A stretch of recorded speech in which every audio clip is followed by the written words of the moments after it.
All right. Good evening, my friend. How are you doing? I'm good, brother. How about yourself? That intro was fantastic. Thank you. I appreciate that. I like that. I'm really I love the music. That was some Yeah, good music to get it going. I've been it sets the working on mood. absolutely. And welcome for those of you who are going to be joining us and watching this on replay. We appreciate you. And tonight, it just feels like the last couple weeks has been like a whirlwind of news, doesn't it? Dude, it Like, really has. yeah, like insanity. It's almost like overwhelming to keep up with it all. So, where do we want to start? What's the big thing on your mind tonight? Man, I mean, we haven't really talked about Legendary much at all, but just him passing. We've been focusing so much on what Right. Toho and Japan are doing, with just because it's so cool for them to be doing it again. But I mean, Legendary is such a big part of the fan base and has had us all so excited for so long. I think we should dive in and talk about Monarch Legacy of Monsters and, kind of take a look at what's in that trailer, what we should expect, how it's going to connect to the movie that we're getting, just a couple of months after Toho's next movie, all that fun stuff. Absolutely. So, I of course saw the trailer. I'm sure you did too.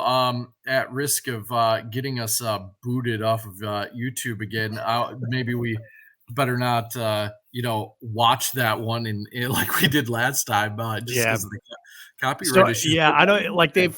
they've become YouTube is such a pain now. I don't even know if like just muting the audio would be enough anymore because they screen the videos too. So Yeah, yeah, it's just super frustrating to deal with. Like you're trying to, one, what should be covered under fair use is not, not, and it is what it is. But with that said, what are your hopes or expectations or theories regarding this new series? well, I mean, we didn't really know anything too much about it other than the fact that it was going to be on Apple TV Plus, which is I just Apple Plus, I think is what I said last time. Cause like, why would it's Apple TV Plus? It just seems like that's A too lot. much.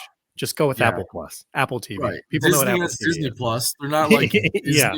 Which is where Disney. the Yeah. plus came from Oh, anyway. Like you're not fooling anybody by putting TV in there. Come on, guys. right, But right. yeah, it's gonna be on Apple. And we knew Kurt Russell was gonna be in it.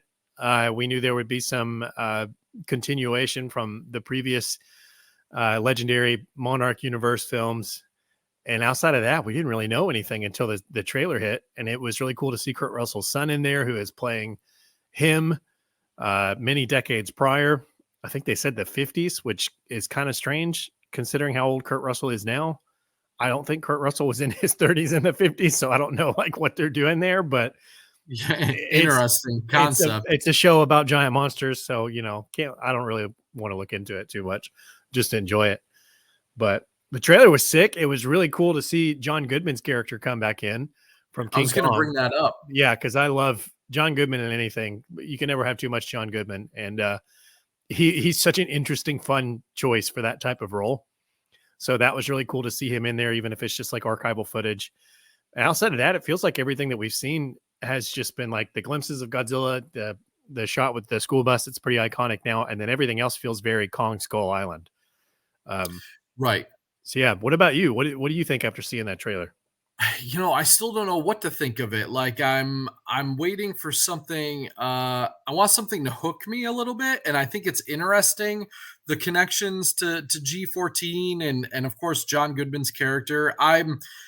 He's pretty much good in anything. The dude was able to make Fred Flintstone like totally awesome in the 90s. So That's much so so true. that I couldn't watch the sequel. You know what I mean? Yeah, yeah. Like I love John Goodman. I don't know. It's still kind of like this mystery to me, and I wish I'd see a little something to get me as excited for this as I am for -1. And I'm not just trying to be a downer on Legendary because I am a fan of the series. In fact, my son and I just really rewatched Godzilla versus Kong, and I really enjoyed it again. It's not a perfect film by any means, but wildly entertaining, and I'm definitely a fan.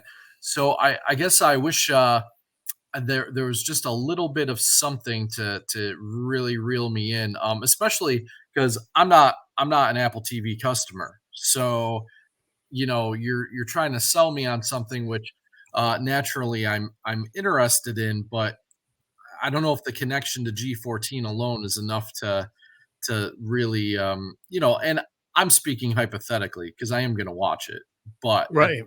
for most folks, like, I think you got to give them something to chew on. Recently, in the DC Legendary crossover, they showed off Camazotz there fighting Batman or something like that, and I was like, that is super cool. I totally want to see that. So I think I was hoping for a little bit of something like that, but I'm definitely intrigued. I'm curious to see where they're going with it.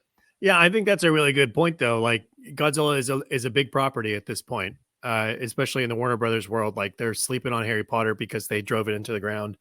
Godzilla is one of their biggest properties right now.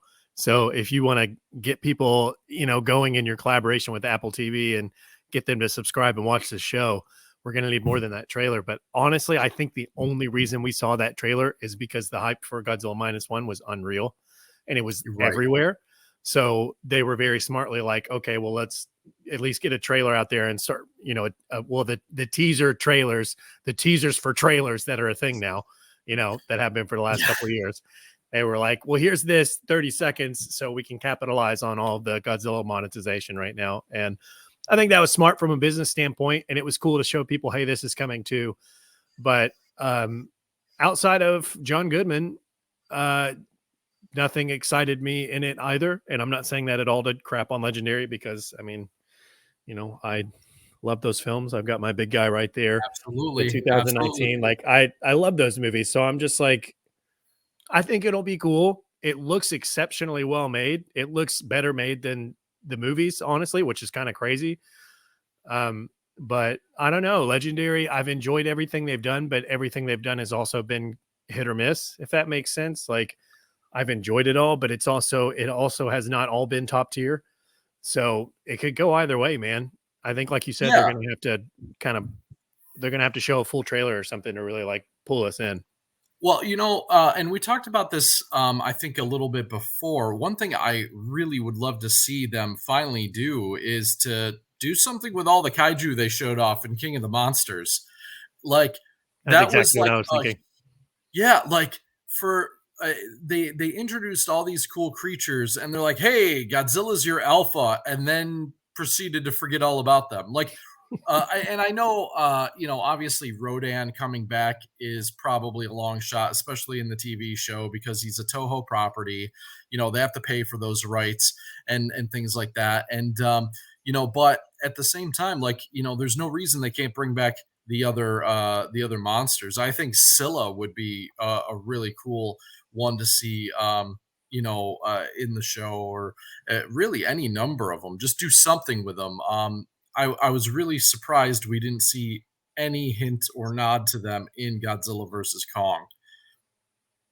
Agreed. I think that was the most disappointing part about it. It was really cool that we had Godzilla and Kong, and then a pretty radically different take on Mechagodzilla, but it's still Mechagodzilla. So you've got those three very iconic kaiju in there together, which is awesome. Kong's not a kaiju.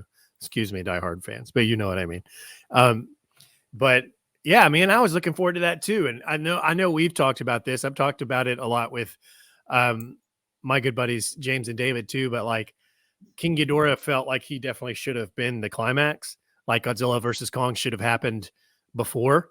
Right. Like and would have made sense in the trajectory of their films. They did a Godzilla film, they did a Kong film. So let's do Godzilla versus Kong, and then let's do Godzilla King of the Monsters, which is what he would become after defeating King Kong.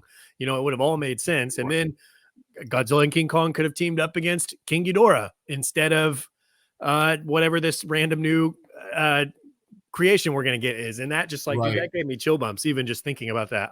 We're such huge Absolutely. nerds, It's a fantastic idea. Or even if you did King of the Monsters, and let's say they didn't go with Kong in the movie, at least there would be some sort of explanation for why. Like he's building his kingdom in Right. Hollow Earth, right? Yeah. There would be some sort of logical reasoning for that. So I don't know. I agree with you. Legendary has been each film, I think if it really comes down to it, Skull Island is the most solid of the films. I think that is the tightest narrative that Yeah. they've told, and most compelling just movie in general that they've made. But I really enjoy all of them, and I want so badly, like it's so close to being like mind blowingly awesome.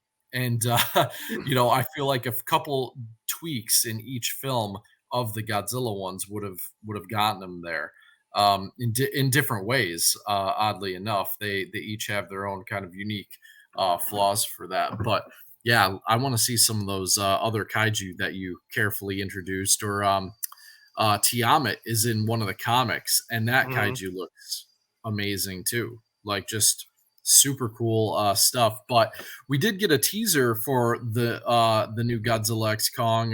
Well, a teaser of a teaser. Like it's Right. like more of an image than anything in animation. But we know we're getting that the orangutan looking Kong creature, and I don't know, does that thrill you? Are you really excited about another of Kong's kind? I think we touched on it last time because really, I don't mean to be like say that like we shouldn't do it again. I just mean like I don't know if I have anything else to say about it. You know, Yeah, no, like I it's was it's one just of those things. It's like it's exactly what you said. Like it's an animation. We saw it. We know there's going to be a red Kong. Long Kong is what you yeah, called him. Long Kong, yeah, That's right. yeah, Yeah, we did discuss it. Yeah, because that. Oh man, that killed me. Yeah, that's. I don't know. I I mean, what else is there to talk about except for the stuff on Reddit? And I just don't want to go down that rabbit hole. yeah, and you know what? And you'll have to forgive me because in my old age, I sometimes forget about stuff that I No, talk dude, about you're with good. people. That's not what So I meant at all. I was reminding no, myself I was talking out loud simultaneously. no, absolutely, but I pick on myself all the time because I realize I'm like, "Oh, man," like, you ever get to that point in life where you say one day, like, I have for those of the for those that know me, I have 3 kids. I've gotten to the point where I'll go to, like, yell at one of them, and I'll say the wrong one's name, and I'm like, "Oh, no." I'm like, Yeah. "It's happened." My dad Like, had the I'm brilliant idea to officially old. yeah, my dad named all of us J names, for the first 4 kids. It's like, which seems really clever until you realize you have anger issues and you're yelling at your kids and calling them all the wrong J name all the time. Every Which parent my has dad was anger awesome, issues. but Don't let he me was he fool was ya. definitely like a John Jordan, damn it, Josh. Like, that's how it would go. But Right? let me see if I can screen share this Monarch Legacy of Monsters page on Apple, and it just does a short Sure. preview, and hopefully they won't flag us for that, and we can kind of talk about some of the stuff Yeah, on there. Oh absolutely. yeah, but Blake, That's what's a good up, idea. Blake? Hi, Blake. It's good to have you back. And yeah, I think Skull Island is the best overall film in my opinion. It might not be my favorite, but I definitely think it's the best overall film. Same. 2014, like I said, I've never. It is a really solid film. I enjoy it, but I really can't get over the fact that movie almost dies with Bryan Cranston for me. Like they did such an Yeah. amazing job. My heart breaks every time I get to that part in the film because it's just not the same movie after that. It's so true. It would have been if I don't have anything against Aaron Taylor Johnson. I think he's very No, talented, but he was very miscast in that role. Like right. nothing about him says son of Bryan Cranston. And as soon as we're left with this dude with a squeaky voice, you're like, like why is Bryan Cranston gone? Like, yeah, Right. that cripples a lot of the film, but And, it's still really well made. and my thought, it is really well made. And I will say over and over and over again, his death, if you want to kill off Bryan Cranston, the end of the movie was the time to do it. Like have him sacrifice himself to save his son. You had the boat, you were putting the nuke on the boat and sending that out to sea. Have all of a sudden Aaron Taylor Johnson gets knocked out and he wakes up on the shore. Bryan Cranston's on the boat instead, and he just he sacrificed himself to do what his son was going to do. And I think that would have been an amazing Yeah, that would gut have been wrenching really ending. cool. Right? That would So, have been really cool. hi, Brandon. How are you? And Brandon, what's that's up? I don't know Brandon you, in the Brandon, chat. but I'm saying hi. So, Brandon is my nephew, That's and awesome. I got to give him a shout out real quick because in the picture he's wearing his graduation cap. Graduated from the University of Buffalo, so very proud of Dude, that young man congratulations, right Brandon. there. That's awesome. Absolutely. And we got Jacob from Kaiju United in What's the up, chat Jacob? with us. My favorite Monsterverse film is Skull Island. Lots of heart. Super interesting to kind of have a King Kong from without dinosaurs and no New York, etc. Yeah, absolutely. Kind of one of the things I really enjoyed about King Kong Escapes too, and King Kong versus Godzilla, of course, it kind of it feels like a different creature on a number of levels, like not totally, but it really does feel like a different Yeah. monster Thank a you. lot And of the thank you time. for correcting that, Jacob. Otherwise, we would have been really upset with you. Thank you for sending in your, Exactly. yeah. Yes. We're such And sticklers for syntax as we sit here and ramble at you guys. right. Well, Matt, it's funny because, like, I'm the English teacher. I'm supposed to yeah, be the one that's a stickler, and I just it's like I text too, guys. Like, I know how it works.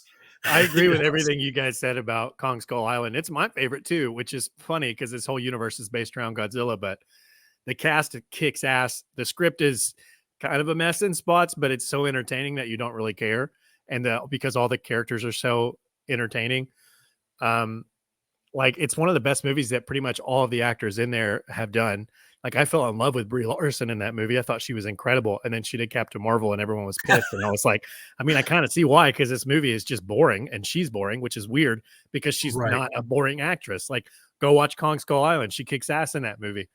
And She you can really never go does. wrong with Samuel Jackson. And I'm blanking on names right now, but just like everyone that's in that movie is so fun to watch. And I think like what you said about Kong being different, he's much more of a Toho Kong, which I thought was Yeah, awesome. He's like a me too. revamped, like renewed version of like what Toho did with Kong in '62, and then King Kong's Escapes, which I love that movie. So it Me was too. really cool to see him like just be an upright Toho Kong. Absolutely. Yeah, I agree with everything you just said, and it's amazing how Brie can be in that movie very believable and very likable, and then like I don't know if it's directing or what in some other films I've seen her in can just be uh, just totally kind of cold and unlikable as a character. I just it's very odd, but they got her. They directed her well in that film, and she really kind of nailed that. I love everything. Like Samuel Jackson's story arc in that movie is Yeah. just awesome, just awesome. So lots and lots to love about that. And And we can't not mention John C. Riley in that movie of because course, he's so good. yeah, yeah. Just the oh, I lost John. Uh-oh. Well, we'll go ahead and talk about that, but he's absolutely right about John C. Riley because he just is an emotional anchor to that film, and he kind of started as um, like a comic relief as well, but really kind of by the end of the film is holding that all together. Well, you're back. I I clicked the wrong X. Hey, Sorry. that's all right. I ended up filling some space about how John C. Riley kind of carried that film, especially by the end. It's just such an emotional moment in the credits, like watching him go home, and That was so cool.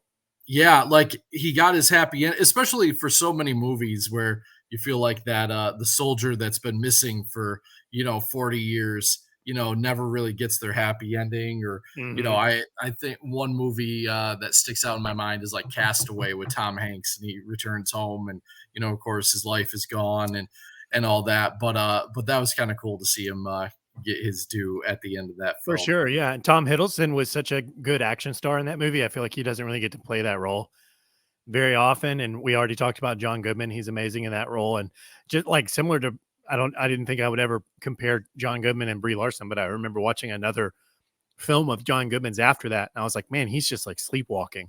Like, he gives no craps about this movie. He is just, like, phoning this in so hard. So I don't want to make it sound like we were just completely trashing Brie Larson because every actor sucks in No, some movies and is amazing in others. But it's I the agree. point of the discussion was like everyone in Kong Skull Island is having a good time, which is also very interesting when you listen to these actors talk about that movie behind the scenes, because Tom Hiddleston and Brie Larson have talked afterwards, and they were like, we all had each other's back because making this movie, this experience was not fun, which I think is very interesting. That is So very interesting, actually. That's very interesting. So Brandon says he hopes we get to see more Hollow Earth in the future, because it had a really cool atmosphere, and he had to search the name because he kept calling it Middle Earth. And you know what? Being us but being Tolkien guys, that we will accept that answer, right? it Like also I totally think makes sense, Brandon. Like, absolutely it it is the does middle of the earth. totally make sense. But you know, we're you know what? I'll allow it. It's good. Yeah. So all of these But movies are really leading up to Godzilla X Kong, which right. feels like more of the same of Godzilla versus Kong, but I hope it's not. You never know. But Yeah. even just the short animation that we got feels very much like the Neon Hollow Earth, like all the stuff that they really focused on in Godzilla versus Kong. And from the synopsis, that sounds like that's what they're gonna focus on too. And I think that's one of the things that might be getting me more excited for Monarch Legacy of Monsters, is that it doesn't feel like it's just going to be more of the same of the last movie that we saw. It does Right. feel like it's definitely going to be more of Godzilla 2014 and Kong Skull Island vibes, but we also haven't seen those vibes in the Monsterverse in the last, like, half a decade, in the last two films. So I think it'll be a cool, it'll be a cool way to kind of visit the old Monsterverse, I guess, Right. because, like Godzilla King of the Monsters and Godzilla versus Kong had very similar flavor that was very different from those first two movies, which had a similar-ish feel. You're right. And you know what's funny is I won't mind so much more of the same, because I think there's a lot more we didn't get to explore in Godzilla versus Kong. I really thought that that movie could have been an extra 30 minutes in length, and it really would have helped to flesh out some areas of that film. Um, I thought that would have been appropriate. We really could have used some more character development on some folks, including Ren Sarazawa. But one thing I wanted to see more of was more of Hollow Earth, and kind of get a little bit more time there before getting to the destination. I love the Warbat and the Zuki fight. I think that was absolutely awesome. I love those monsters. I was. I mean, I think I was grinning ear to ear when he was fighting them because they were so cool. Oh yeah, And flinging them around, and yeah, that was a really really cool sequence. my only gripe was that they were beaten so quickly. I was like, "Oh man, like I really like I could have used some more shots of them or something like that. That would have been really neat." But yeah, do you have that site pulled up I do, yeah, for us? Yep. I do. And I Let's think let's share some screen here. absolutely. Do I have to hit something for you to do that? I don't know. I just shared mine. You let me know. Can you see it? Nope. Let me see if I have to hit something. Let me That's a good question. I didn't even think about that. I've never tried to do that before, so I mean, you are I'm in proud. charge. So let me Yeah. select and see if I select a specific one, if it'll. How's that? So, ooh, can I see it? Oh, yep, and I can add it to the stage. Perfect. There you go. Nice. All right. So yeah, we've got Monarch Legacy of Monsters over on the Apple TV site, and they basically play the teaser for you right here, Apple TV Plus. There's Kurt Russell, the star, and we're going to see a lot of the characters that are built for this show, like Wyatt Russell right there. That's Kurt's son in real life, who's actually playing him as a younger version. I feel like a lot of the cast that's billed for this show is all in flashbacks, including John Goodman, because he's very obviously dead, because he was John Goodman in the 70s. But yeah, this takes place after the tragedy of San Francisco with Godzilla, after he levels it, which we just saw a shot of that. And we're going to get to meet a lot of new people who are looking into the whole Monarch situation and trying to uncover like this secret legacy, just like it said. Okay, but this right here, that's cool as shit to me. I know orange flight suits are not a rare thing. Like, we have them in everything from Star Wars to the real military. That's why they're orange in a lot of sci-fi. But seeing that in a Godzilla show reminds me so much of Monster Zero, and I love it so much, with the big white Right. helmets and everything. I thought that was Also, fantastic. the original Ultraman series, I think Yeah, they were wearing. the orange jumpsuits. So Yep. that's nostalgic for me. So I thought that Is was really, really cool. And it's a short teaser, it's already over, but we get to see a return of the Godzilla 2014 design. So they're keeping it, in canon where if you read the comic that's in between that shows the reasoning for right, his new spines and everything, you see why they take the more classic shape in 2019. But we're getting to see the old design again, which a lot of people are very excited about. He's a big, mean looking guy. And the main cast that they're billing for this is Kurt Russell, Anna Sawai, and Kiersey Clemens. And the only one of those that's a household name is Kurt Russell. right. So, I think that's probably why they pulled John Goodman back into this to get a little bit more star power going. And Wyatt Russell was really cool I think he did a really good job with the role he was given in Falcon and Winter Soldier. If you guys watched that for the MCU on Disney Plus, I know that show's pretty divisive, but I really enjoyed it. Thought he was good in there. But outside of that, that's really all he's done. Yeah, So and he's not really like adding any star power to this, but it's interesting. I mean, this is it looks like it's definitely riding on Godzilla and Kurt Russell's shoulders.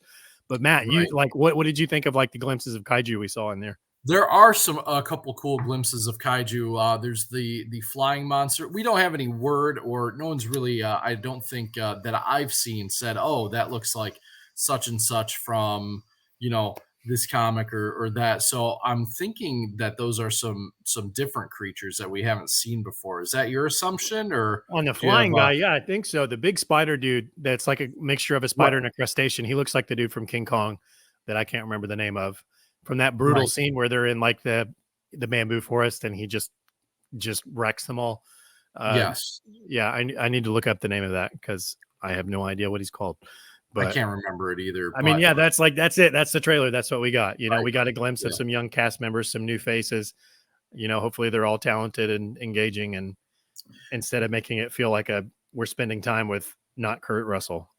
Yeah, I find it interesting because what we see now is like uh, instances like this where they're releasing it on a very limited platform, and I have major concerns that this is going to be viewed as a failure if it's not blowing up their service or whatnot. And I don't know. I don't know that that's fair to really judge it by. I don't know. Maybe I'm wrong. Maybe there's maybe half the country subscribes to Apple TV, and I just don't am not aware of it. But to me, when you talk about streaming services, I in my mind, I think of Netflix and Disney and stuff like that first before I go to Apple. So maybe I'm in the minority there. I'm not sure, but I I hope don't that think it you does are, well. man. I mean, there's so many streaming services now.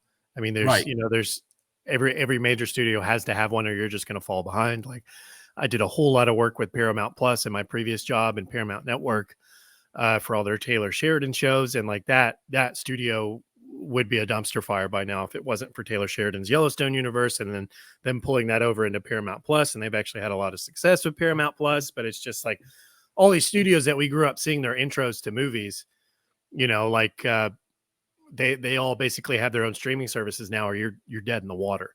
Like, it's just kind of Yeah. the way that the game rolls. And I know I've read a couple of things from people in the industry that are really excited about Apple TV Plus's sci-fi offerings are really top tier. So it seems like it's a really good place and a good fit for the type of show they're looking that they have. They're obviously filming with Legacy of Monsters. Looks like it'll fit that bill. But yeah, I subscribed to Apple TV Plus for the dinosaur documentary series that Jon Favreau did with them because it was amazing. Uh, and then canceled it after that because there was nothing else on there I wanted to watch. So I'll subscribe again next November, I guess, and watch this and then just cancel it again. So I feel like that's Yeah. kind of what we have to do now.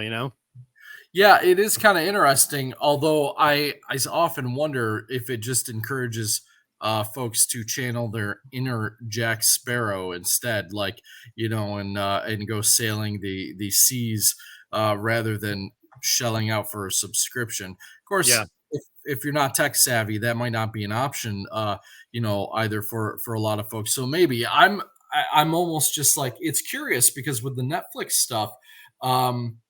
we've been waiting years now in some cases for like DVD releases of some of those things, and you would think, especially, I can't imagine that, you know, people are hanging on to Netflix just for those series, or you know, or whatnot, or even that they're getting so many views per month that it's worth it to keep it exclusive. I would almost think it would be more cost effective, or really more profitable to them at this point, to release those on DVD and get those physical sales to supplement it. But that doesn't seem to be their game plan.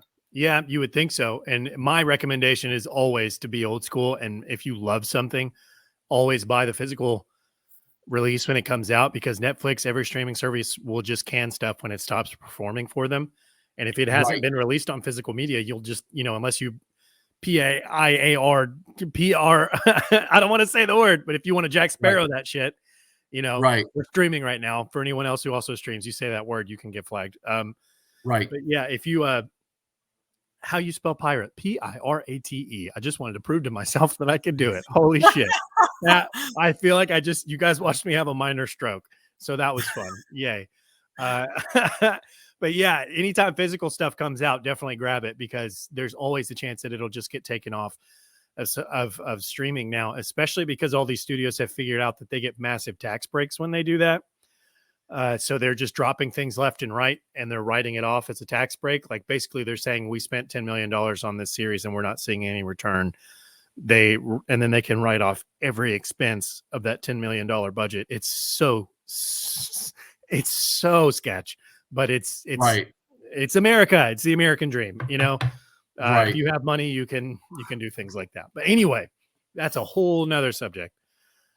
Yeah, so like Gamera the Brave is, or not Gamera the Brave, but Gamera Rebirth Rebirth. is on Netflix right now, and I've watched the first 3 episodes, and it's awesome. And once you watch it, we should discuss it. But like, I like it enough to where I hope they release a physical copy of it, because I want to own it, because it's Yeah, really good so far. yeah. And How do I you don't I feel don't know about if it's going to stick around. yeah, no, absolutely. And that's the big concern, right? Because now, thankfully, in some cases, some of that stuff ends up on like archive.org, which is really kind of been a godsend in certain cases. You know, they obviously have things on there to view, like Godzilla 1985, which is almost impossible unless you got a VCR nowadays. You know, or you buy a gray market copy, which I have seen that there are you know, bootlegs available of the Netflix anime trilogy, and things like that. But you know, you get into like some of those questionable areas, and me personally, I like having the official release. Like I want all the bells and whistles. I want a great image quality. I don't want to have to worry about playback issues.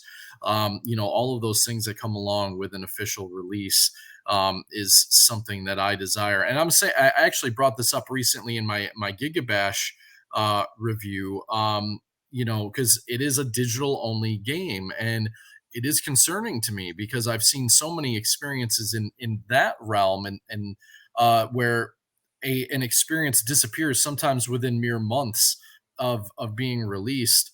And it's really kind of a sad thing. And to me, as someone who appreciates just the art of game making, or in this case, you know, filmmaking and things like that.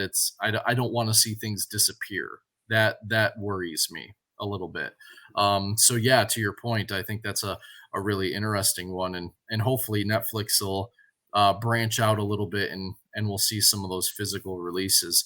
You know, even though you know there are a wealth of streaming services out there like Tubi, that is a treasure trove for kaiju fans, really. If anyone hasn't checked that out. Blake says recently we're getting a lot of Godzilla stuff, Ultraman stuff, and Kong stuff. Meanwhile, Cloverfield is still in the waiting room, and Pacific Rim is on the streets looking for work. Um, yeah, I really liked Pacific Rim: The Black. I don't know about you, but I really enjoyed that series. Did you check that out at all? I watched the first episode and enjoyed it, and then I went on a trip like right after that and completely forgot about it when I came back.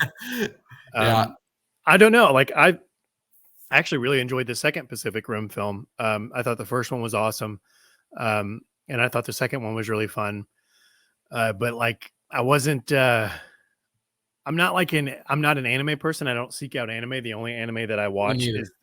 is all the stuff that's kaiju related, that's tokusatsu Right. related, that's being put out, like the Ultraman series, Gamera, Godzilla, um, and all that stuff. So Pacific Rim's not like something that I like revisit or collect. So I guess I didn't really remember it when I came back, I guess. But what I know you said that you really enjoyed it.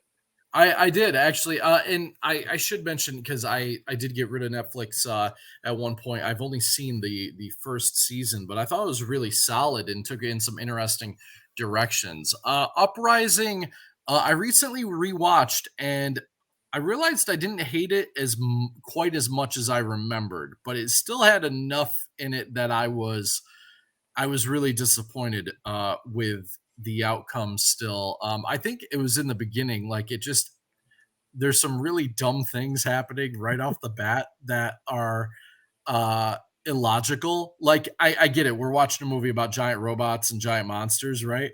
But they take a great care to set up Stacker Pentecost's son, right, as this thief who, if you can steal kaiju parts, you can live like a king.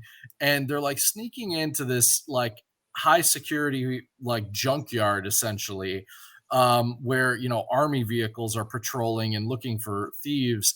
And almost immediately we're asked to accept that this 12-year-old girl somehow managed to smuggle out giant Jaeger parts and put them together. I'm like sitting there go, where'd she put it? In her back pocket? Like that just doesn't make any sense. So That's I pretty I funny. was like it was felt like almost right off the bat that movie insulted my intelligence. I'm like, okay, like come on. I actually So have not watched it again. I watched it. I went to a press screening for a couple of jobs ago. And it was just like one of the movies I was going to see for the press. And I was like, awesome, kaiju movie, getting paid to go watch it. This is awesome. And so I think that definitely played into me enjoying it. And also seeing it with like a bunch of people that just really love seeing movies in a theater. Like it was really cool to see it on the big screen. And there's no experience for a kaiju film like seeing it on a big screen, giant monsters, giant screen. Uh, Brandon says yeah, she clearly had a Mary Poppins bag. yeah, Clearly, yeah. like that's great.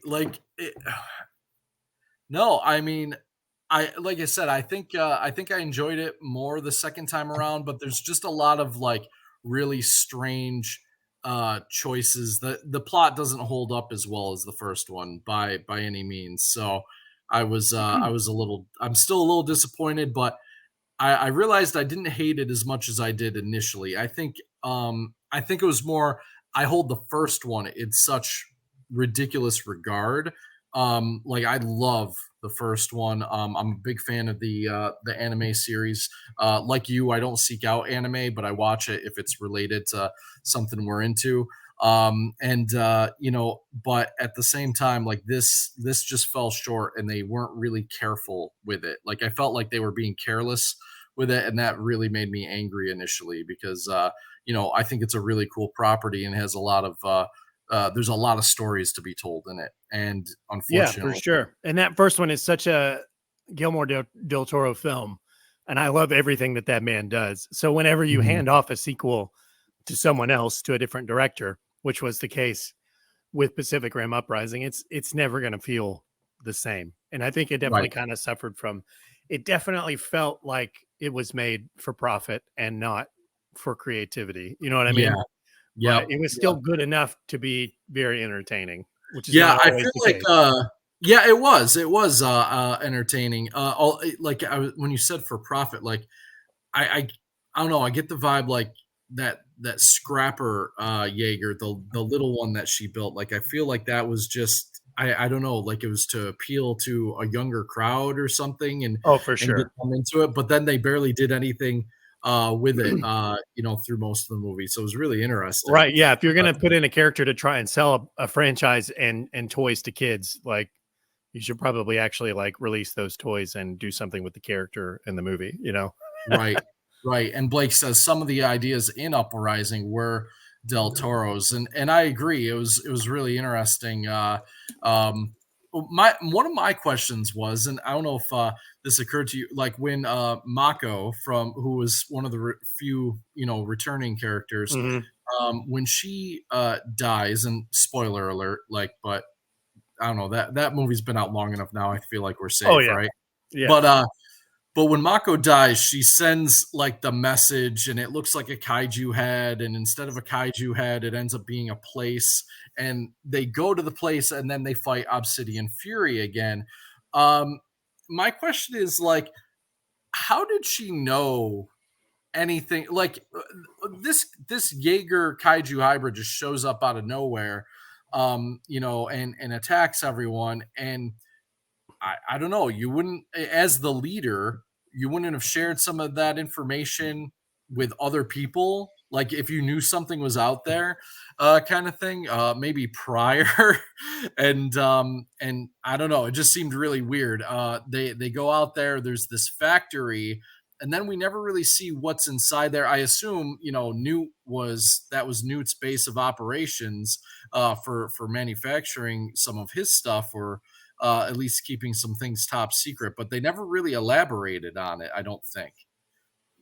Yeah. I mean, that's kind of just the whole vibe of the film, honestly. Like Right. there's some, there's like Blake said, there's probably some really great ideas that came from Del Toro, and then they just were not put to fruition. They were just kind of put in there for the sake of being put in there, which, yeah, Ye I mean, but who knows? It's, I feel like a lot of people have kind of forgotten about that movie anyway. Like Yeah, it's or not really something that people, I haven't heard someone mention Uprising in so long I know, that, I feel it's been wiped from our collective memory a little bit, like, it's like, "Oh, man, we just forget that one exists." We'll talk about yeah. the first one, and, I'm actually kind of the same way, going back to the '90s, and, my nephew can attest to this with the original Mortal Kombat movie. I just don't acknowledge that there's a sequel to it. Which, dude, I probably would have forgotten that there was, and I've seen that movie so many times in the '90s. But yeah, it's because the first one is it's such a classic. It's It so is. bad and so good at the same time. Right, and it's just a lot of fun. So, yeah, like I am pumped. I'm very intrigued by this Apple series. I have high hopes for it. Doesn't necessarily, bother me that there's not a lot of big name stars attached, but I hope it can do well enough to be viewed as something successful, particularly if it does do some of the things we're looking for. My fear is if they bring in some of those kaiju we've been waiting on, and kind of introduce some uh, less familiar monsters, and the series doesn't do well, my fear is that it'll be attributed, well, we didn't have the big name monsters in it, and that's not what people don't want to see these kaiju. So that's the reason why it failed, rather than it being on kind of an obscure network. Do you think that's a possibility? Yeah, I mean, it's always a possibility. That's a good point. I mean, especially if you want a season two or to see more of something. But I'm definitely getting miniseries, limited series vibes from this, For sure. especially from the budget. I don't think that they had a bunch of seasons in mind, because they are spending a movie budget on this TV show, which is, unless you're Disney, that's not the case. And even Disney with their MCU stuff very obviously does not spend the same movie money on their shows anymore. They just Yep. don't, and it's showing. But yeah, with this, I really think it feels like a sweet. We got Kurt Russell cast in this Godzilla project. Let's make an awesome limited series and just add it to the mythos. But if it does do well, if it does blow up on their platform, they'll absolutely make another one. So, Right. I mean, who Right. knows? And that's kind of the case with, Godzilla versus Kong. I didn't think we were going to get another Legendary movie. I thought that was kind of the perfect way to end it.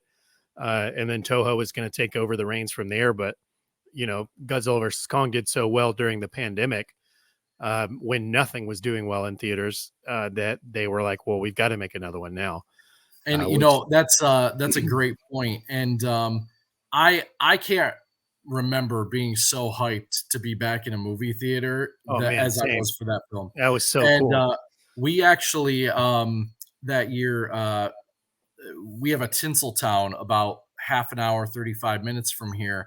and it's my favorite theater like to go to is Tinseltown. That it doesn't quite have the same vibe as when I was a kid. Like they changed the carpets and some of the decor and stuff, but I still get giddy to go there. I love the atmosphere, and we actually at the time you could rent out the whole theater for a showing for like I think it was like 120 bucks. Oh, Like it that's was awesome. Yeah, I right. remember that when So that became a thing because theaters were like, no one's coming. We're either going to go under like all these other theaters, or look, you can rent out a full screening for this price. yes. So we ended up renting out that entire theater for that showing, and it was awesome. There's probably like, uh, gosh, I think there's close to 20 of us there, and it was just a complete blast. So one of my favorite memories was just having that opportunity there. And I That's see you've awesome. got some stuff pulled Yeah, up just there whenever for us. you want to discuss Godzilla versus or Godzilla X Kong, we can go through some stuff whenever you're Yes. ready. So yeah, where do you want to begin? Well, I mean, are we screen sharing? Can you see my Yep, I can. We yours is your screen is up right now. cool. Thank you. Thank you for allowing me to screen share. You're a very good host, Matt. I'm trying. But yeah, for Godzilla X Kong, the new Empire, we kind of touched on the cast for uh, Apple's Legacy of Monsters. So here, really, the biggest name that they're pushing for Godzilla X Kong is Dan Stevens. Um, I watched all of Downton Abbey with my wife because I love period pieces, and I'm just laughing at myself because that sounds amazing when you say it out loud. So that's what I knew Dan Stevens from originally, and then I like he's been in the Beauty and the Beast movie. He played the Beast, the Prince, and a lot of other stuff. Such a good actor. If you guys watched Legion, the short-lived X-Men spinoff on, I think it was on FX. He was so good in that. So Hmm. having Dan Stevens in here is great. I think that he's very charismatic. He's obviously very handsome, so great for all the ladies and gents who swing that way. More power to it. And so that's kind of our star power, which is interesting because Dan Stevens is not a Kurt Russell. But so he's leading the film, and we also have Brian Tyree Henry returning, which is great, and I think he's hysterical. I think some of the punchlines and the one-liners and stuff is what really killed Godzilla King of the Monsters, but none of them came from him in that movie or in Godzilla versus Kong that he was in.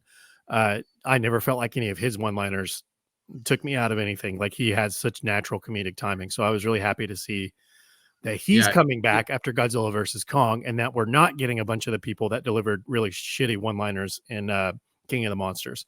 Yeah, So no, that's a really good definitely, point. definitely happy to have him back. That movie did really have some terrible uh like dialogue at times in King of the Monsters. Sarazawa's got that lizard juiced. Like I want to scream every time Yeah, I'm rewatching that movie, and I'm just like, yeah. who who let this into the final cut? Oh Like, my god, Zilla. Yeah, like yeah, yeah, no, there was a lot of really bad one line. And the other thing about that movie too is, with the dialogue is they put some cursing in there that felt really forced and out of place. yeah, Like it really didn't feel necessary. I don't feel like it did anything to enhance the scene or the dialogue or interactions.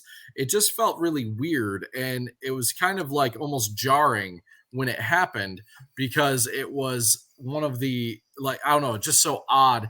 You don't see it very often in a Godzilla film, but when you do, it's usually not like like you said, it wasn't.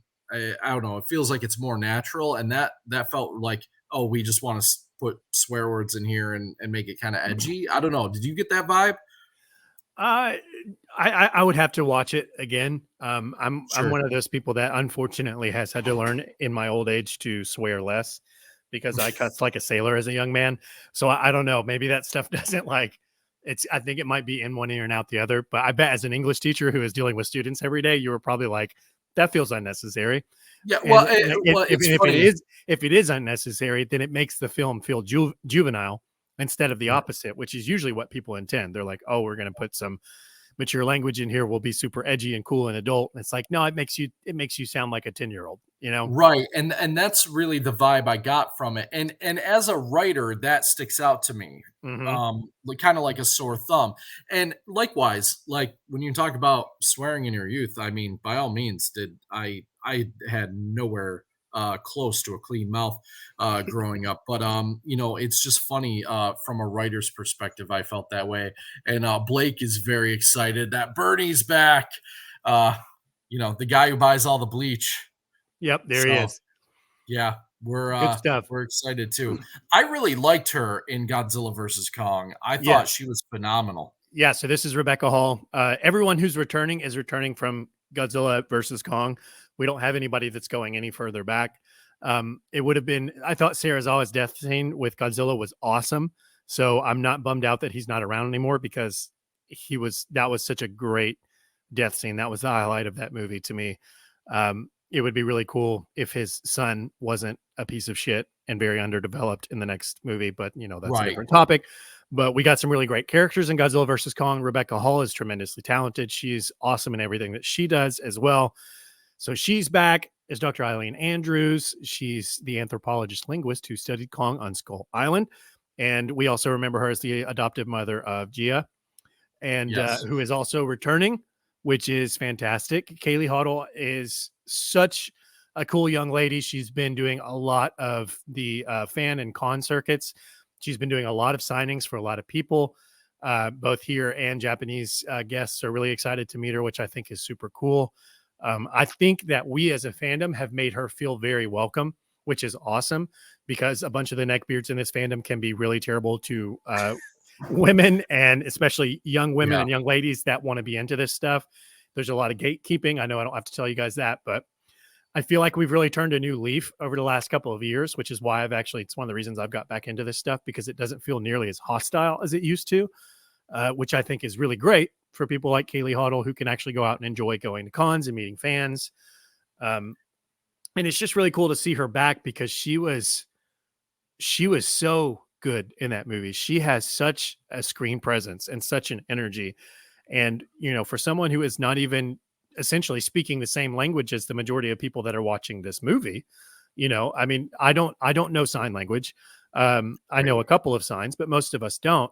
And she was the most engaging part of that entire movie. So to have her back is just really, really cool, especially if we're going to get to see more of her relationship with Kong. What do you think, Matt? Yeah, absolutely. No, I thought her and, Rebecca Hall were, the highlights among the cast of the last film, actually. Like, they really, were 2 of my favorite performances for different reasons and that but yeah, her dynamic with Kong is just really fun to watch. It kinda, does harken back to Kong's days, or his origins of kind of, very different connotation though. Like, with her, it's almost like this friendship, this, kind of, protective, big brother, I think of Yeah. when I look at Kong's relationship to her, and I really like that dynamic. It was different, it was fresh, and it felt natural in the movie. It really didn't feel like anything weird, and they didn't try to shoehorn this like interspecial love interest type thing like from that. So I thought it all worked really well within the context of the Monsterverse. So I'm super pumped to see her back, and really glad that's been your experience to see. Obviously, I you know I do see a lot of whether it's in fandoms like this or just in my experiences in real life, like there some folks don't know how to treat other people, and there's so many different ways that applies. So Yeah. just feeling like she's been welcomed, definitely a really really cool thing Yeah, for sure. by the fan base. Yeah, that's a lot of really good points too. It was such a cool way to bring that part of Kong's mythos into a new storytelling perspective, and it's so much less creepy, which is great because when Right. you say, "Hey, we're basically taking an indigenous girl that's best friends with a giant monster," if you don't do it in a meaningful and heartfelt way, it's going to feel really tacky, and it didn't at all, which I thought was a huge win for that movie. It's definitely the heart and soul of Absolutely. that movie. Oh, So I then we've completely got agree. Miss Fala Chen, which I don't think. anyone is going to be overly familiar with unless you've seen a lot of Hong Kong action movies. But I've watched a couple of things just after her getting cast in. She was in Shang-Chi and the Legend of the Ten Rings. So if you saw that, like, she's awesome. Um, so that's what most people are going to know her from. But she's also been in quite a few other things stateside recently. But here, we'll put on her face there. But she's another really strong addition to the cast, and like a super strong actor. They're keeping these movies diverse and very worldwide feeling, which is really cool because Monarch is supposed to be a worldwide organization and phenomenon. So it's cool to see them actually, casting people from around the planet. Matt, did you see her in Marvel's Shang-Chi? I didn't see Shang-Chi. I've been admittedly kind of checked out from most of Marvel stuff for a bit. I did see most of She-Hulk. I saw Moon Knight because I'm a massive Moon Knight fan. But unfortunately, that one, although I heard Shang-Chi was actually really good.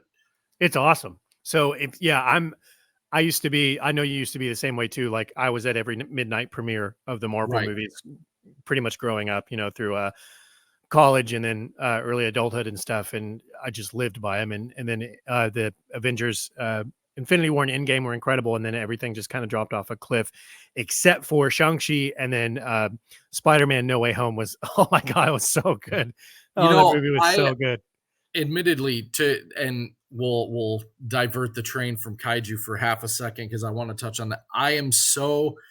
I'm really getting burnt out on the multiverse trope because Big it's time. just Yeah. everywhere. But No Way Home was a really entertaining film, It and was I so good, dude. I really enjoyed it. So I was pleasantly surprised by that one. But yeah, no, I'm looking forward to seeing her and this gentleman. What's he known for? This is Alex Burns. So the only thing I know him from is this screenshot right here with this is Andor, the recent Disney Plus series on Cassian Andor, which I apparently is very divisive, but my wife and I absolutely loved it. It was basically a prestige drama Star Wars show. It was phenomenal. And he played one of the space cops for the Empire in that movie. And he is very Celtic, very Gaelic, which is awesome. So I think it'll be really cool to see him in this movie.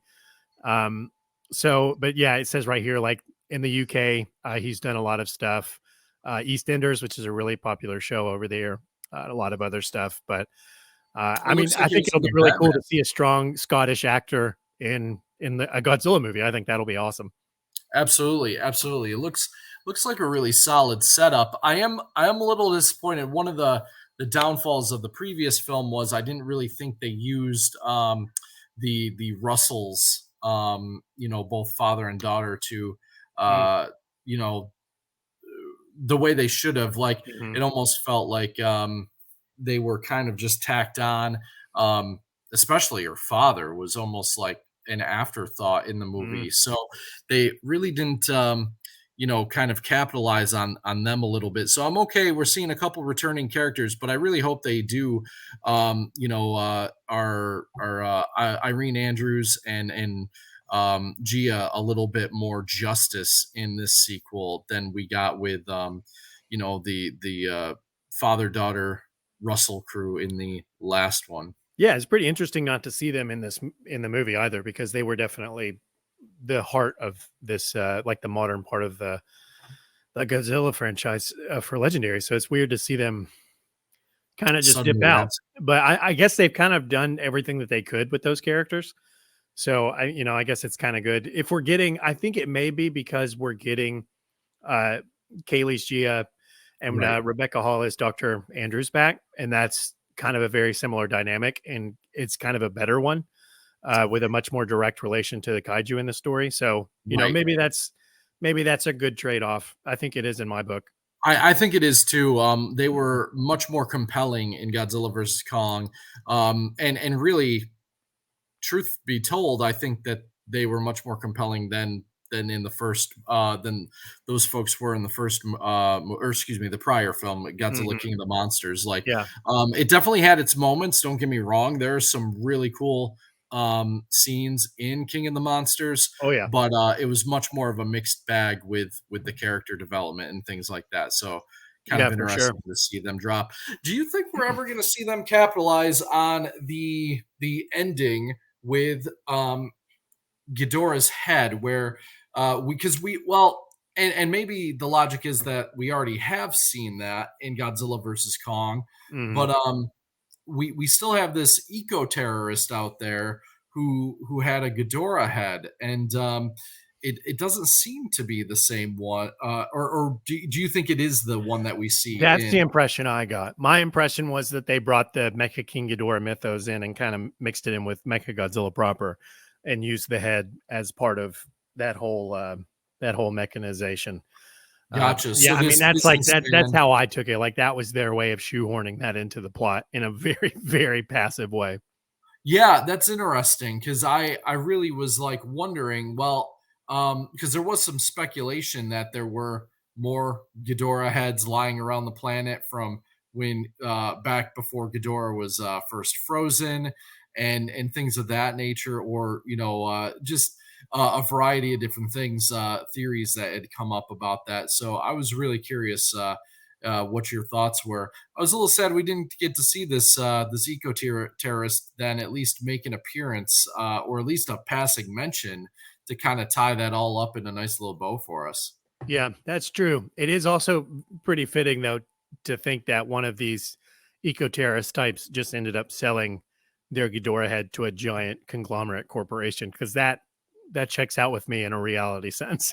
Like I feel Yeah, like that's what would have happened. Yeah, but honestly, I hadn't really given it much thought except for the whole Mecha King Ghidorah. I remember making that connection and being like, "Oh, that's a cool nod." If they did that on purpose, I think that was a pretty cool way to do one that. thing you'll find, and I it's a blessing and a curse because sometimes thinking about those finer points of a story can really ruin an experience for me, and that's kind of been my experience with Star Wars over the past 20 years. Is I've uh, it was one of my biggest loves growing up, up until really the prequels, and it's that part of me that was like, no, wait, you can't change this that part of the story because it doesn't make sense. It creates a plot hole.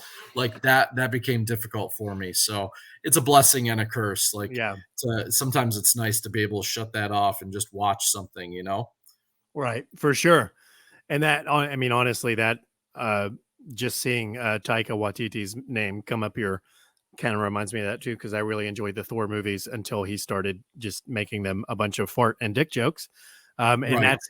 that's a topic for a whole number discussion. But Miss Rachel House here has been in a bunch of stuff with Taika Waititi, and she is going to be in Godzilla X Kong as well.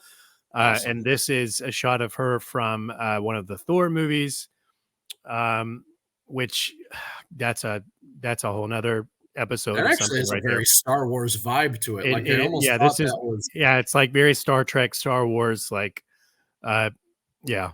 Which, yeah. Thor, they went in the space opera direction first with that, which was really cool. And then I think this last one, Thor Love and Thunder, was just such a train wreck, which sucks because Jane Foster and the whole Lady Thor line of comics is one of my favorites, and I love that character and the costume design. And you got Natalie Portman in that role, so what can go Right. wrong? And then Taika Waititi just completely shit the bed with that, which was just so sad to watch. But anyway, let's definitely not go down that rabbit hole. Rachel Sure. House is in the movie. She's really funny in everything that she does. She should be a fun addition. And that looks like that's really all of from The all of the cast articles that for I that. pulled up, like that's kind of the names and the faces that people will recognize from more recent stuff. So what do you think of this cast, man?